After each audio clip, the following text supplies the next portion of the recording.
নমস্কার বন্ধুরা, অজানার পথের নতুন পর্বে আপনাদের সকলকে স্বাগত জানাই। রাত পোহালেই পালিত হবে লোকনাথ বাবার তিরোধান দিবস। বাংলার 19শে জ্যৈষ্ঠ, ইংরেজির 3 জুন মঙ্গলবার শ্রী শ্রী লোকনাথ ব্রহ্মচারীর তিরোধান দিবস। বহু বাঙালি হিন্দু ঘরে এই দিন লোকনাথ বাবার পুজো করা হয়। সামান্য উপকরণ দিয়েই লোকনাথ ব্রহ্মচারীর পুজো করে ফেলা যায়। 19শে জ্যৈষ্ঠ সারাদিন যে কোনো সময়ই লোকনাথ বাবার পুজো করা যেতে পারে, কিন্তু সাধারণত দিনের আলো থাকাকালীন সময়েই লোকনাথ বাবার পুজো করা যায়। কথিত আছে লোকনাথ বাবা নাকি স্বয়ং মহাদেবের অবতার। উত্তর 24 পরগনা জেলার কচুয়া গ্রামে এক ব্রাহ্মণ পরিবারে জন্ম হয়েছিল তাঁর। লোকনাথ দেবের বাবা ছিলেন রামনারায়ণ ঘোষাল আর মা কমলা দেবী। জন্মাষ্টমী তিথিতে তিনি জন্মগ্রহণ করেছিলেন। ভক্তেরা মনে করেন লোকনাথ বাবা খুবই জাগ্রত। তাদের বিশ্বাস লোকনাথ ব্রহ্মচারীর আশীর্বাদ তাদের সঙ্গে থাকলে যে কোনো কঠিন মুহূর্ত সহজেই অতিক্রম করা সম্ভব হবে। বিশ্বের যে কোনো প্রান্ত থেকে ডাকলে লোকনাথ বাবার সাহায্য পাওয়া যায় বলেই মনে করেন অনেকে। যদিও তার পুজো করার বিশেষ কোনো নিয়ম নেই, তবুও কয়েকটি জিনিস বাবা লোকনাথ খুবই পছন্দ করেন। পুজো করার সময় সেগুলি যদি তাকে অর্পণ করা হয় তাহলেই বিশেষ ফল মেলে। লোকনাথ বাবার পুজোয় কি কি দেবেন? 1. কথিত আছে লোকনাথ বাবা মিছরি খেতে খুব ভালোবাসেন, তাই তার পুজোর প্রসাদ হিসেবে মিছরি অবশ্যই রাখতে হবে। 2. মিছরি ছাড়া অমৃতিও লোকনাথ ব্রহ্মচারীকে প্রসাদ হিসেবে দিতে পারেন। অমৃতিও বাবা লোকনাথের প্রিয় খাবার বলেই মনে করা হয়।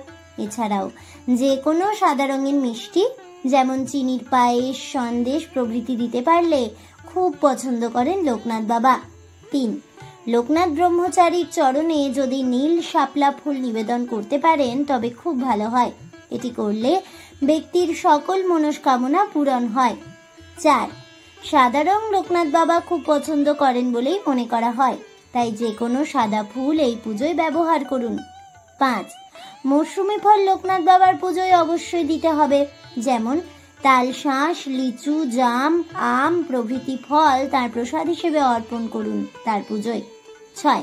পুজোর ভোগ হিসেবে পোলাও, আলুর দমের পাশাপাশি ভাত, ডাল, চচ্চড়ি, খিচুড়ি, লাবড়ার তরকারি দিলে খুব ভালো হয়। ভগবান শ্রীকৃষ্ণের জন্মদিন অর্থাৎ জন্মাষ্টমীতে কচুয়া গ্রামে এক ব্রাহ্মণ পরিবারে বাবা লোকনাথ জন্মগ্রহণ করেন 1730 খ্রিস্টাব্দের 31শে আগস্ট, বাংলায় 18ই ভাদ্র 1137 বঙ্গাব্দ। 1890 খ্রিস্টাব্দে প্রায় 160 বছর বয়সে বাংলাদেশের নারায়ণগঞ্জের সোনারগাঁওয়ের বারোদিতে দেহ রাখেন লোকনাথ ব্রহ্মচারী। 3রা জুন বাবা লোকনাথের তিরোধান দিবস। আজও তাঁর অগণিত ভক্তেরা নিষ্ঠাভরে এই দিনটিতে পুজো করেন। মনে করা হয় সামান্য মিশ্রিতেই সন্তুষ্ট হন বাবা লোকনাথ। লোকনাথ বাবা একজন সিদ্ধ পুরুষ। তিনি মানবের কল্যাণে অসংখ্য অমৃতবাণী দিয়ে গেছেন, যা অনুসরণ করলে মানব জাতি শান্তি ও স্বস্তি পাবে, মুক্তির পথ খুলে যাবে বলেই বিশ্বাস করা হয়। লোকনাথ বাবার আধ্যাত্মিক শক্তি নিয়ে অনেক প্রচলিত কথা ও বিশ্বাস আছে। মনে করা হয় সব বিপদেই তাকে স্মরণ করলে রক্ষা করেন তিনি। বন্ধুরা, আজ আপনাদের জানাবো শ্রী শ্রী লোকনাথ বাবার এমনই কিছু বাণী যা যে কোনো সময়ে অন্ধকারের থেকে আলোতে নিয়ে যেতে সাহায্য করবে, দেখাবে সহজ সরল জীবনের সমাধান। জয় বাবা লোকনাথ, জয় মা লোকনাথ, জয় শিব লোকনাথ, জয় ব্রহ্ম লোকনাথ, জয় গুরু লোকনাথ। শুধুমাত্র এটুকু বললেই লোকনাথ বাবা প্রসন্ন হন ভক্তের প্রতি। যে ব্যক্তি সকলের সুহৃদ আর যিনি কায় মনোবাক্যে সকলের কল্যাণ সাধন করেন তিনি যথার্থ জ্ঞানী। রণে বনে জলে জঙ্গলে যেখানে বিপদে পড়বে আমাকে স্মরণ করিও, আমি রক্ষা করিব। যাহারা আমার নিকট আসিয়া আমার আশ্রয় গ্রহণ করে তাহাদের দুঃখে আমার হৃদয় আর্দ্র হয়।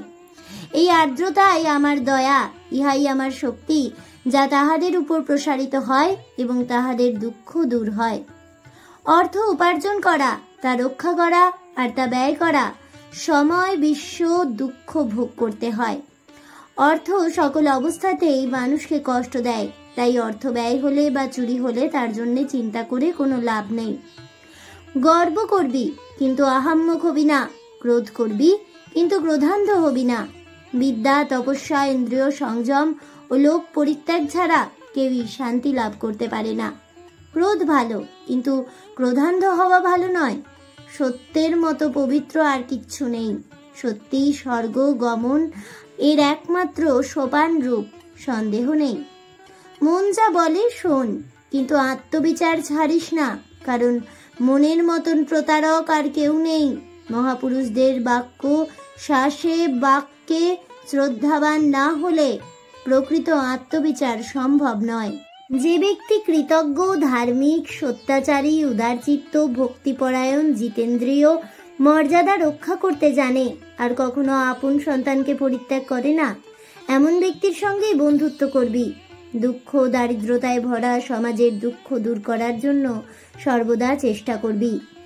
দিন দরিদ্র অসহায় মানুষের হাতে যখন যা দিবি তা আমিই পাবো, আমি গ্রহণ করব।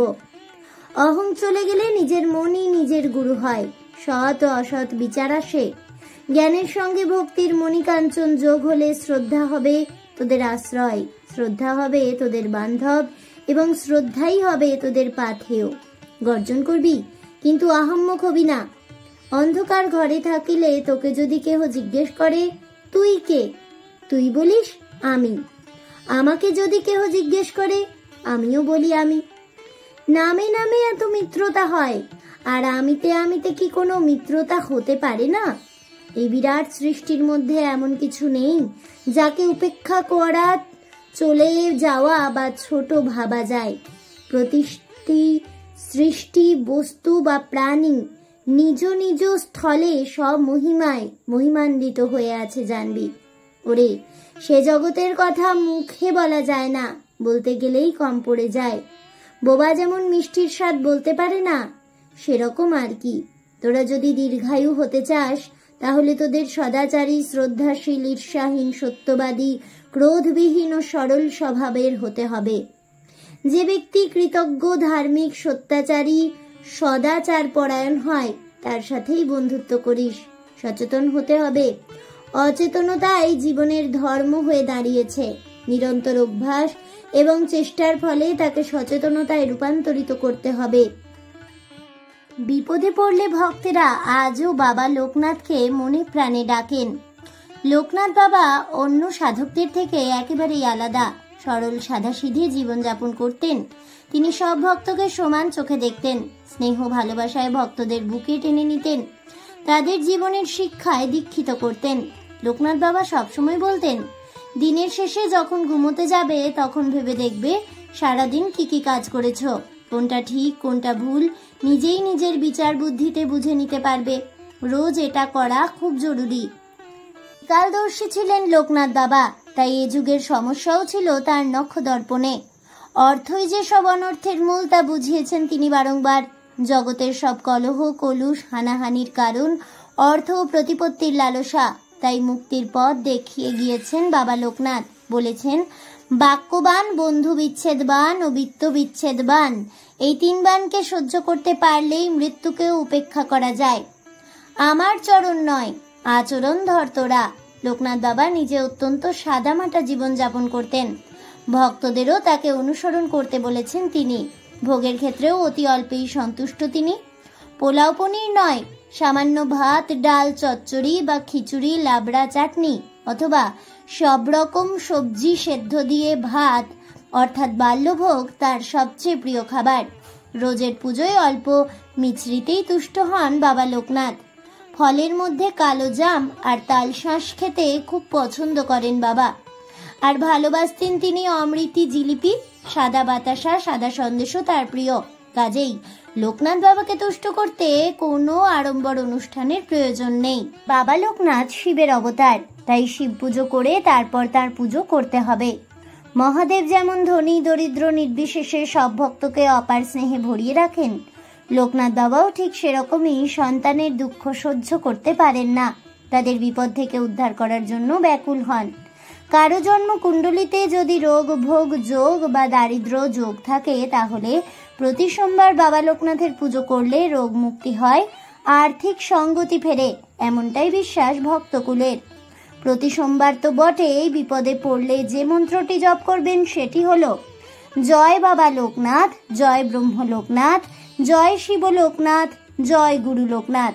শুধুমাত্র এইটুকু মন্ত্রেই সন্তুষ্ট করা যায় বাবা লোকনাথকে। আজ এ পর্যন্তই। জয় বাবা লোকনাথের জয় হোক, এই বলে আমার আজকের ভিডিওটি আমি এখানেই শেষ করছি। তাহলে বন্ধুরা, লোকনাথ বাবার পুজোয় তাকে কি ফুল নিবেদন করবেন, তাকে কোন মন্ত্রে তুষ্ট করা যায় এবং লোকনাথ বাবার প্রিয় ভোগ কি, এছাড়াও লোকনাথ বাবার বাণী যেগুলি জীবনের পথ চলতে আমাদের প্রতিনিয়ত সাহায্য করবে, সে সম্পর্কে বিস্তারিত জেনে আপনাদের কেমন লাগলো অবশ্যই আমাকে কমেন্টে জানাবেন। ভিডিওটি ভালো লেগে থাকলে লাইক শেয়ার করতে ভুলবেন না।